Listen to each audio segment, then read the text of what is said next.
be entered into our $25,000 vehicle sweepstakes. On the takeoff roll now, the GEICO Skytypers from Farmingdale, New York at Republic Airport.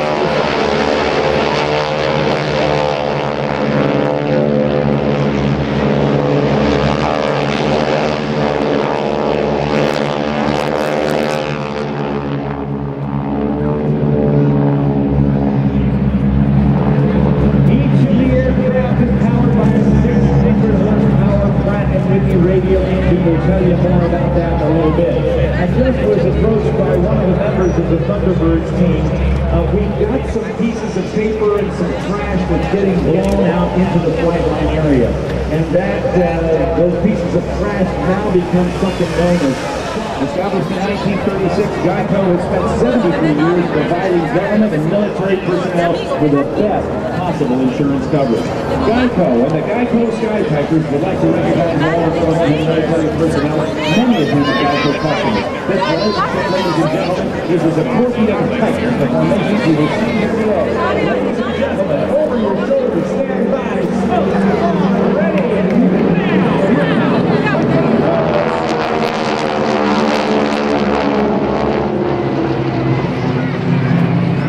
They've come through in a low-level delta formation.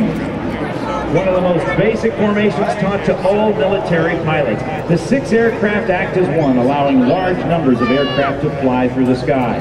The delta formation has the leader, the flight lead at the front, with his wingmen and element flight leaders taking their positions behind them. As the aircraft perform today, I'd like to introduce the pilots to you. Leading the flight is Larry Arkin with Steve Kapoor. At right wing is Ken Johansson. At left wing, Rob Steele. Slot position is Bob Johansson. And lead solo is Steve Selmers. And the wing solo is Tom Daly. We also want to recognize another key pilot on our team. His name is Jim Lecker. Now watch as the Skytypers maneuver their aircraft in the delta formation. This is very, very difficult due to the wide spread of the aircraft, their limited available power, and their straight the 600 horsepower Pratt & Whitney radial engine with 9 cylinders. Now, notice the precision as the pilots, but wait! The flight is going to release 2 members to investigate a bogey, an unidentified threat. And they're going to cross in front of each other. Watch them as they cross, pulling within feet of each other. Oh, there they go. As they pull through each other's path, they're going to clear the area behind them to find out about this bogey, this unidentified aircraft. Now, after identifying the threat as abandoned, the solos are now in position to demonstrate their next maneuver. The opposing solo 2-circle guns pass. When 2 aircraft engage in air-to-air maneuvering, they attempt to pass as close as possible to one another with 2 options. 1, maneuver for the advantage, or 2, escape to safety. Turning towards each other would put both aircraft in separate or 2 circles as each tries to outturn his opponent. Diving for energy, the 2 solos approached one another, descending in a head-to-head engagement at a closure rate of 320 miles per hour. Close abeam, they will pitch up and roll into each other, passing canopy to canopy, just 50 feet apart. Let's take a look as the 2 solo pilots.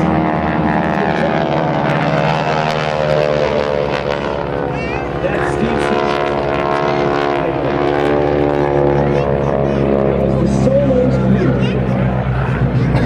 To watch for the rest of the formation to the front and left of show center. They'll show you another basic skill that's taught to our men and women in flight school, something that is known as a turning rejoin. When aircraft are separated for some reason, such as with individual takeoffs, they need to get back together or rejoin to continue with the mission. One method is for the lead aircraft to start a turn and have the other aircraft join by adding power and putting their nose in front of lead to fly a shorter distance. The pilots must know where each other is and how to maneuver their aircraft to get on board as quickly and safely as possible. Larry Arkin makes the turn and each of the other pilots turns inside the range of the turn.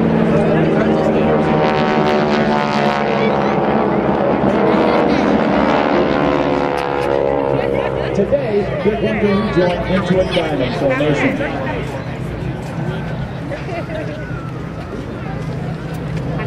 Sliding into the slot position is that number 4 performer, the number 4, Bob Johansson. Watch him slide in there into the slot position, forming that diamond. Now that they've rejoined, the formation will treat you to a diamond S or a snake pass. You'll get a good view of the aircraft in the formation as they wind their way in front of you, changing from belly up to canopy up. Now, flying these World War II aircraft requires a very unusual set of skills. Skytyper pilots must be able to fly large tail-wheeled aircraft, as well as being accomplished formation pilots. It's not always easy to find the right match, and the majority of the pilots here today are Navy and Air Force.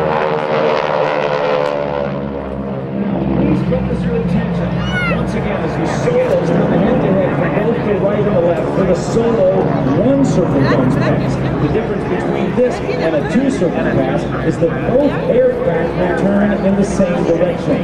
This type of air-to-air turning engagement is used when one aircraft has superior maneuvering ability or to take advantage of a mistake. Just prior to crossing, the lead solo will pitch up early and roll too early, allowing his opponent to fly high and behind him, gaining an obvious advantage. The lead will then make another mistake in reverse course, trying to escape. This will only make it easier for his attacker to maneuver into a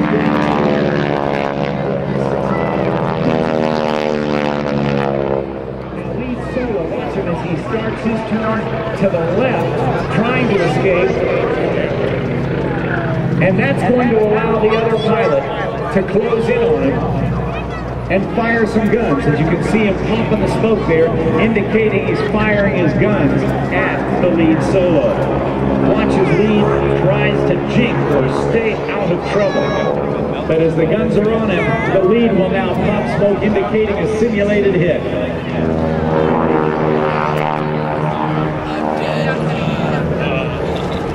That is the solo one circle. I want you to look straight ahead for another formation change, although this one is very unique and demanding. You can see them out in front of you, going from the right to the left. They will turn inbound in just a moment, and the diamond you saw just a moment ago will go from flat to vertical. The references the wingmen must use will change completely as they now have to look almost straight up as lead becomes their world. Larry Arkin leading the team. Ken Johansson on the right wing. On the left wing, Rob Steele. And down in the slot, we see Bob Johansson. The smoke is on. Here is the vertical diamond from the GEICO Skytypers. Watch as they approach, and then they'll peel off and break down the runway into a trail position. There's Larry. There's Ken. There's Rob. And there's Bob.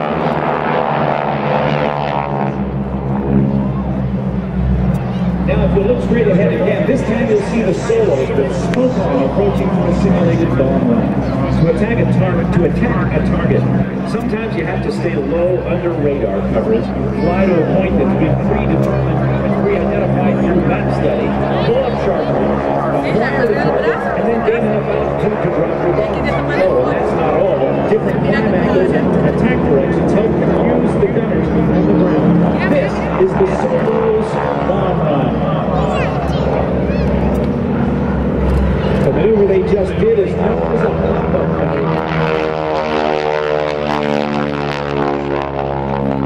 The solos exit as a defensive team now clearing their six and searching for the formation.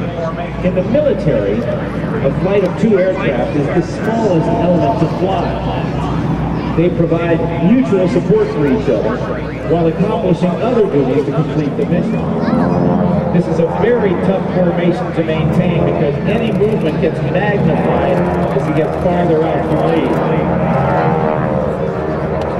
Larry Arkin, Ken Johansson, Rod Steele, Bob Johansson, Steve Salmers, and Tom Daly. They are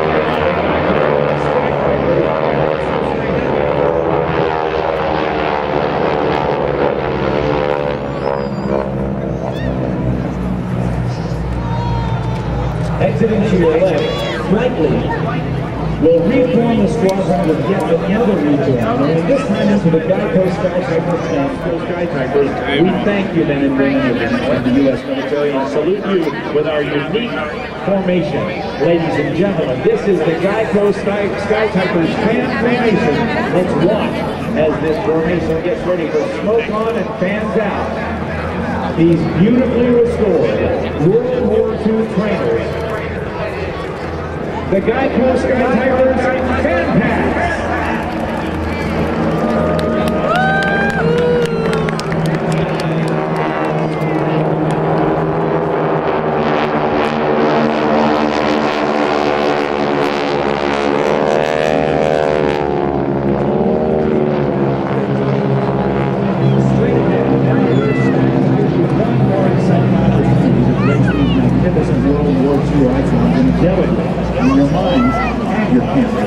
These aircraft are operating most of the year in the New York metro area, and they're based in Farmingdale, New York, at the Canadian Air Force and the Royal Air Force of Great Britain created this airplane, the Harvard. They used it as an advanced trainer. The Navy called it the SMJ. The Army Air Corps called it the AT-6.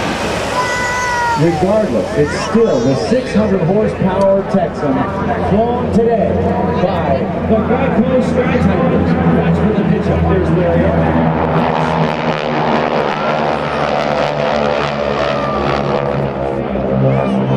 Pitches up, that's Bob Johansson. Lead solo, Steve Sommers pitches up, and number 6, the lead solo is Lieutenant Daly. These were used, as I mentioned, by the Royal Air Force and the Royal Air Force prior to the United States entry into the war on December 8, 1941. And since neutrality laws made it illegal to fly a warbird or a military aircraft from a non-combatant or a neutral country into a country that was at war, and Canada, being a crown colony of the United Kingdom, was at war with Germany at the time, it meant they could not fly these aircraft from Texas across the border into Canada to the training bases. So they stopped, they had to land before the border, stop the engines, push the aircraft across the border, restart the engines,